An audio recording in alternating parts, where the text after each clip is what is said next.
కార్తీక మాసంలో వచ్చేటటువంటి 4వ తిథిని, చతుర్థి తిథిని నాగుల చవితి అని పిలుస్తూ ఉంటాం. నాగులను పూజ చేస్తారు ఆ రోజున. పావుకి పూజ. పావుని ఇంటికి తెచ్చుకోవడం అన్నది సాధ్యమయ్యే విషయం కాదు కాబట్టి పావు ఉన్న చోటికే వెళ్లి పూజ చేస్తారు. నాకు మీరు ఒక విషయం కొంచెం జాగ్రత్తగా ఆలోచించి చెప్పండి. సాధారణంగా నాగుల చవితి చెయ్యనటువంటి వాళ్ళు ఉండరు. అన్ని వర్ణముల వారు చేస్తారు. అందరూ తలస్నానం చేస్తారు, చక్కగా పుట్టక పెడతారు, ఏదో అందులో గుడ్డు వేస్తారు, లేకపోతే చిమ్మిలి వేస్తారు, లేకపోతే చలివిడి వేస్తారు, లేకపోతే ఆవు పాలు పోస్తారు, ఆ పుట్ట చుట్టూ తిరుగుతారు, పిల్లా పాపలతో నమస్కారం చేస్తారు, ఇంటికి వచ్చేస్తారు. పావుని పూజ చేసేటప్పుడు ప్రకటనంగా ఒక మాట అడుగుతారు పుట్ట దగ్గర నిలబడి. ఎందుకు అడుగుతారు అంటే దానికి కారణం ఉంటుంది. నాగమును దేవతగా భావన చేసి పూజ చేసి ఆ పుట్ట దగ్గరికి వెళ్లి అది తినే పదార్థములను ఆ పుట్టలో సమర్పణం చేసి ప్రదక్షిణం చేసి నమస్కరించి ఆ గోవుని అక్కడ ఉన్నటువంటి ఆ పావుని ఒక విషయం అడుగుతారు.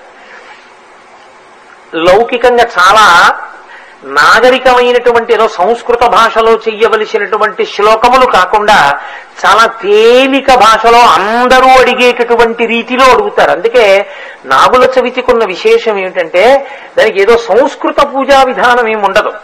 వీళ్ళందులో పాలు పోసేస్తారు, అక్కడ నిలబడి ఓ మాట అడుగుతారు.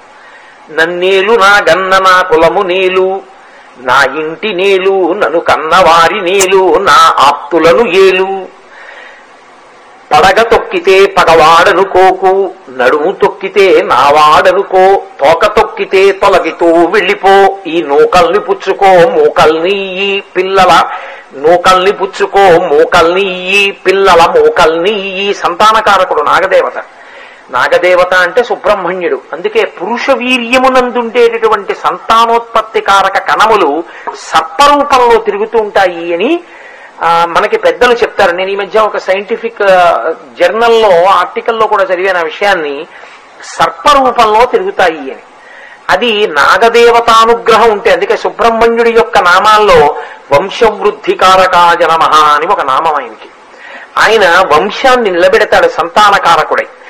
అటువంటి సుబ్రహ్మణ్యుడిగా భావన చేసి నాగం దగ్గరికి వెళ్ళి ఆ పావు ఉన్నటువంటి పుట్టలో పాలు పోసి వేడుకుంటారు.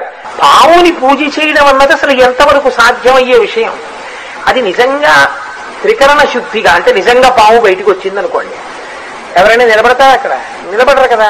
ఇక భక్తి అన్న మాట దాన్ని ఎలా కుదురుతుంది? ఎందుకు తీసుకొచ్చినట్టు అసలు ఈ నాగుల చవితి తిథిని? దీనికి ఆంతరమునందు ఒక గొప్ప అభ్యున్నతి కారకం ఉన్నది. దాన్ని పట్టుకోగలిగితే చాలా గొప్ప విషయం.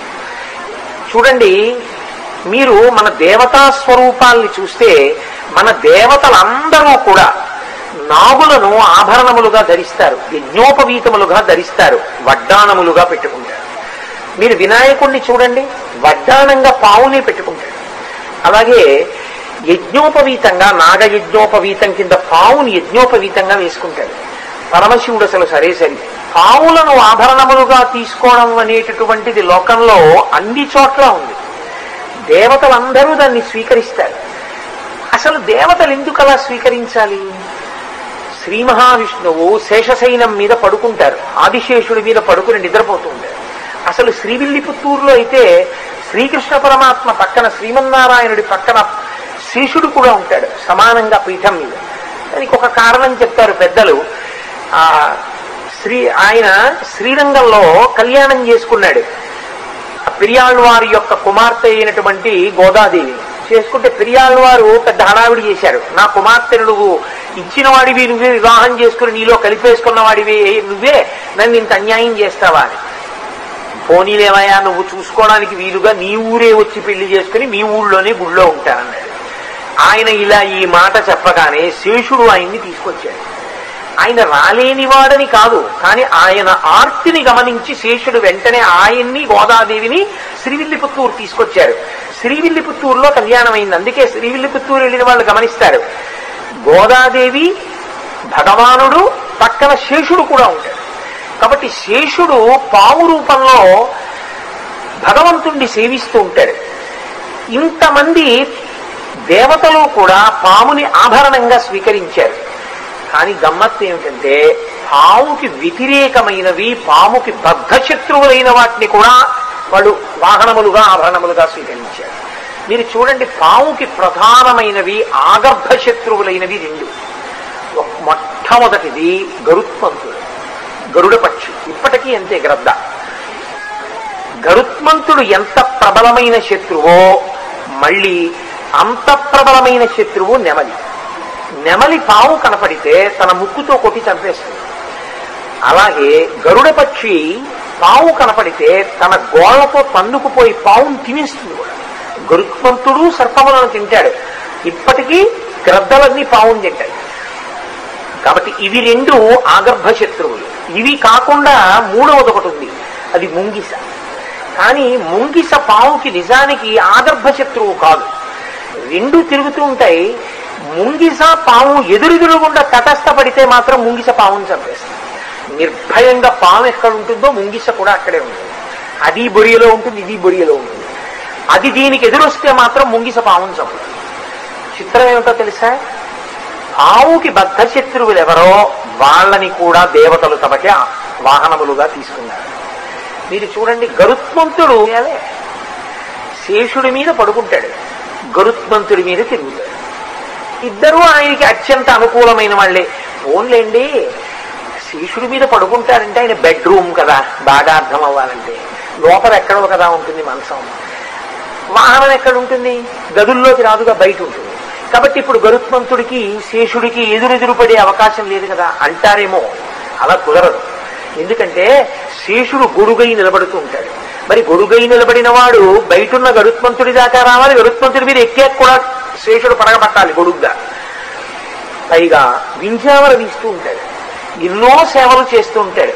మరి గరుత్మంతుడు ఎదురుగుండా ఉండగా శేషుడు ఎలా చేయగలడు? అసలు శ్రీ మహావిష్ణువు ఇద్దరిని ఎలా తీసుకోగలిగారు? సుబ్రహ్మణ్యుణ్ణి నాగస్వరూపంగా పూజ చేయడం ఎన్నో చోట్ల సంప్రదాయం ఉంది. జంటపాములు కనపడితే సుబ్రహ్మణ్య స్వరూపం అని నమస్కారం చేస్తారు. మరి అదే సుబ్రహ్మణ్యుడు నెమలి మీద ఎక్కి తిరుగుతూ ఉంటాడు. అమ్మవారికి నకులేశ్వరి అని ఒక పేరు. నకుల అంటే ముంగిస, నకులేశ్వరి అంటే ముంగిస స్వరూపమైనటువంటి తల్లి అని. ఆవిడేమో ముంగిస స్వరూపంలో ఉంది, సుబ్రహ్మణ్యుడేమో నెమలి మీద కూర్చున్నాడు, శ్రీ మహావిష్ణువేమో గరుత్మంతుడి మీద కూర్చున్నారు. వీళ్ళు ముగ్గురు పావుతో సంబంధం ఉన్నవాళ్ళు. ఎలా కుదురుతున్నది? అమ్మవారికి ఎక్కడుందండి పావుతో సంబంధం అంటారేమో. కుండలిని యోగం అమ్మవారికి సర్పస్వరూపంలోనే ఉంటుంది. మరి సర్పంతో ఆనుకూల్యత ఉంది, సర్పంతో ప్రతికూలత ఉంది. ఇవి ఎలా అనుసంధానం అంటే, మనకి సర్పము రెండు విషయాలకి సంకేతముగా చెప్పబడుతుంది. ఒక సర్పము పాడు చేసే సర్పం, ఒక సర్పం మనిషిని ఉద్ధరణలోకి తీసుకెళ్లగలిగినటువంటి సర్పం. ఏ సర్పం పాడు చేస్తుంది అంటే, మనిషిలో ఉన్నటువంటి తేజస్సుని కేవలముగా ఇంద్రియ లౌల్యము కొరకు తనకన్నా భిన్నమైనటువంటి లింగస్వరూపమునందు కలిగినటువంటి అనురక్తి చేత తన తేజస్సుని చాలా ఎక్కువగా క్షయం చేసేసుకునేటటువంటి వాళ్ళు, పోగొట్టుకునే వాళ్ళు ఎవరుంటారో వాళ్ళు బ్రహ్మమునందు నిలబడలేరు, యోగమునందు నిలబడలేరు, తేజస్సుని పొందలేరు, ధారణలో ఉండలేరు, జ్ఞాపక శక్తి ఉండదు. అటువంటి వారెవరో వారి యందున్నటువంటి పాము తేజస్సుని క్షీణం చేసే పాము అంటారు. అది కుండలినిలో పడుకుని ఉంటుంది ఎప్పుడు, మూలాధార చక్రంలో. పైకి లేవలేదు అని గుర్తు ఆ పాము. ఆ సర్పం ఏదైతే ఉందో అది తేజస్సునంతటినీ కూడా అధోముఖంగా కిందకి వెళ్ళిపోయేటట్టు చేస్తుంది. దాని వలన భగవంతుణ్ణి చేరుకునేటటువంటి దిశగా వెళ్ళలేడు. రెండవ పాము ఉద్ధరణ కల్పించగలిగిన పాము. ఈ ఉద్ధరణ కల్పించగలిగిన పాము భగవంతుని యందు నిష్ఠతో, భగవంతుని యందు సేవ చెయ్యాలని బ్రహ్మచర్యమునందు పూనికతో నిలబడగలిగి ఉంటాడు, భగవద్భక్తితో నిలబడి ఉంటాడు. అలా నిలబడిన వాడు తేజస్సుని ఓజస్సుగా మార్చుకుంటాడు. అలా మార్చుకోగలిగినటువంటి వాడెవరున్నాడో వాడు మనిషిని ఉన్నత పదం వైపుకి నడిపించగలిగినటువంటి సర్పానుగ్రహమును పొందినవాడు అని గుర్తు. అందుకే ఎక్కడెక్కడ మనిషి ఇంద్రియముల యొక్క సుఖములను, ఇంద్రియ లౌల్యములకు లొంగిపోతూ ఉంటాడో అక్కడక్కడ భగవతి యొక్క అనుగ్రహాన్ని పొంది మళ్ళీ ఆ తేజస్సుని తన జన్మ ప్రయోజనానికి వాడుకోగలిగినటువంటి స్థితిని పొందాలి అంటే దాన్ని భగవంతుడి వైపుకి తిప్పగలిగినటువంటి ఆ శక్తిని భగవంతుడి కొరకు వినియోగం చెయ్యగలిగినటువంటి అనుగ్రహాన్ని పొందాలి అంటే మళ్ళీ భగవంతుడి కాళ్లే పట్టుకోవాలి. అందుకే సుబ్రహ్మణ్యుడి కాళ్ళు పట్టుకున్నారనుకోండి, నెమలిగా ఉండి చెడు పావుని చంపుతాడు. అంటే ఎప్పుడు ఇంద్రియముల యొక్క సుఖాన్ని కోరుకునేటటువంటి స్థితి నుంచి దాటిస్తాడు. అప్పుడు నెమలి పావుని చంపుతాడు. అంటే మిమ్మల్ని పాడు చేసే పావుని చంపగలిగినటువంటి స్థితిని దేవతలు మీకు ఇస్తారు. అందుకని ఆనుకూల్యతగా ఆభరణములుగా ధరిస్తారు. 2, గరుత్మంతుణ్ణి పంపాడనుకోండి, పావుని చంపుతుంది. గరుత్మంతుణ్ణి పంపడం అంటే, అయ్యా నేను ఇంద్రియముల యొక్క సుఖానికి వశుడనైపోతున్నాను, నేను భగవంతుడు నాకు ఇచ్చిన శక్తిని భగవదారాధనకి ఉపయోగించలేకపోతున్నాను, నువ్వు నాకు ఎలాగైనా సరే నా శక్తిని ఈశ్వరారాధనకు ఉపయోగించగలిగినటువంటి స్థితిని నాకు కల్పించు, ఇంద్రియ లౌల్యము నుండి నేను బయటికి వచ్చేటట్టుగా, నాకు నా మనస్సు స్థిరీకరింపబడేటట్టుగా నన్ను అనుగ్రహించు అని ప్రార్థన చేస్తే ఆయన గరుత్మంతుణ్ణి పంపిస్తాడు. అందుకే గరుత్మంతుడు అమృతాపహరణం చేస్తాడంటే అమృతాన్ని కూడా తీసుకొస్తాడు. అంటే పాడు చేసే పావుని చంపి పనికొచ్చేటటువంటి పావుని మిగలుస్తాడు. దాని వలన యోగశక్తి చేత అంటే పైకి వెళ్ళగలిగినటువంటి స్థితిని పొందుతాడు, యోగంలో ప్రవేశించగలుగుతాడు. అలాగే నకులి అమ్మవారు, నకులీశ్వరి అమ్మవారి పాదములు పట్టుకుని ఎవడు ప్రార్థన చేశాడో ఆవిడ పంచతన్మాత్ర సాయక.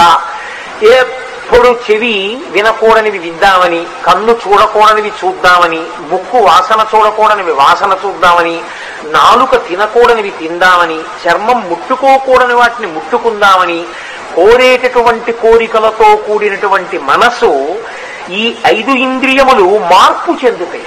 ఇప్పటి వరకు చూడకూడనివన్నీ చూస్తానన్నాడు, వినకూడనివన్నీ వింటానన్నాడు, వాసన చూడకూడనివన్నీ వాసన చూస్తానన్నాడు. ఇప్పుడు ఆ మనసు మారుతుంది. మారడమే 2వ పాము. ఇది నకులి. ఇప్పుడు ఆవిడ ముంగిసగా వచ్చి మొదటి పాముని కొరికేస్తుంది. ఇప్పుడు 2వ పాము ఏం చేస్తుంది? ఇంతకు ముందు ఉన్నాడు, ఇప్పుడు ఉన్నాడు. ఇంతకు ముందు మనసుంది, ఇప్పుడు మనసుంది. ఇంతకు ముందు 5 ఇంద్రియాలున్నాయి, ఇప్పుడు 5 ఇంద్రియాలున్నాయి. ఇప్పుడు అంటాడు, నేను భగవంతుని యొక్క స్వరూపాన్ని వెళ్లి చూడకుండా ఉండలేదు. అందుకని రోజు ఏదో కాసేపు ఇంట్లో సీతారామచంద్రమూర్తి యొక్క చిత్తరువు పెట్టుకుని కాసేపు అలా సీతమ్మ వంక చూస్తూ కూర్చుంటాడు, రామచంద్ర ప్రభువు వంక చూస్తూ కూర్చుంటాడు, దక్షిణామూర్తి స్వరూపం వంక చూస్తూ కూర్చుంటాడు, ఆ పరమేశ్వరుణ్ణి చూస్తూ కూర్చుంటాడంటే ఇప్పుడు కన్ను భగవంతుణ్ణి చూడ్డాన్ని ఇష్టపడుతోంది. కన్ను తనంత తానుగా కాదు, మనసు కోరింది కన్ను ఉపయోగపడింది. ఇంతకు ముందు పనికి మాలినవన్నీ వాసన చూశాడు భోగలాలసుడై. ఇప్పుడు భగవంతుడి పాదముల మీద పెట్టి తీసిచ్చిన పువ్వు వాసన చూసి కన్నులకు అద్దుకోవాలని కోరిక పుట్టింది. తనకు జాజిమాల కొన్నాడు, పూర్వం దాని భోగమునకు వాడాడు. ఇప్పుడు ఆ జాజి పూల దండ తీసుకెళ్లి పరదేవత యొక్క పాదముల మీద ఉంచాడు. ఉంచి తీసి కళ్ళకద్దుకుని తన తల మీద పెట్టుకుని తన భార్యని పిలిచి, ఏమాయ్ పరదేవతా ప్రసాదం తలలో పెట్టుకో అన్నాడు. ఇంతకు ముందు పువ్వులు కొని వాడినటువంటి ప్రయోజనాలకి ఇప్పుడు పువ్వులు కొని భగవతి అనుగ్రహంగా పాదముల మీద పెట్టి ప్రసాదంగా వాసన చూడడానికి తేడా ఉందా లేదా? ఆ పాము ముంగిస చేత కరవబడింది, ఇప్పుడు మంచి పాము మీకు అనుభవంలోకి వస్తోంది. ఇది మార్పు.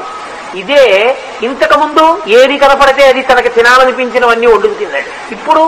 ఇప్పుడు తింటాడు. ఎలా తింటాడు? తన కొరకని తిన్నాడు. పూర్వం ఎవరైనా చక్కెర పొంగల్ తింటుంటే వస్తే మూత పెట్టి లోపల దాచేసేవాడు, వాడు చూస్తారేమని. ఇప్పుడు ఈశ్వర ప్రసాదం ఒకరికి పెట్టి తను తింటాడు. ఇప్పుడేమైంది?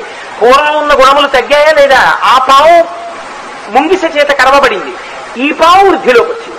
ఇది పాముల యొక్క మార్పు అంటారు. దీన్ని శాస్త్రంలో కుండలిని ఎందున్న పాము పైకి లేవడం, తేజోనష్టము చేసి ఇంద్రియ లౌల్యమును కల్పించగలిగినటువంటి పాము మరణించాడు. ఇది యథార్థమునకు ఆధ్యాత్మిక వైభవము కొరకు పావుని పూజ చేయడం. ఇన్నాళ్లు నా యందు ఏ పావులున్నాయో అవి పోవాలి, నన్ను ఉద్ధరించగలిగినటువంటి పాములు ప్రవేశించాలి.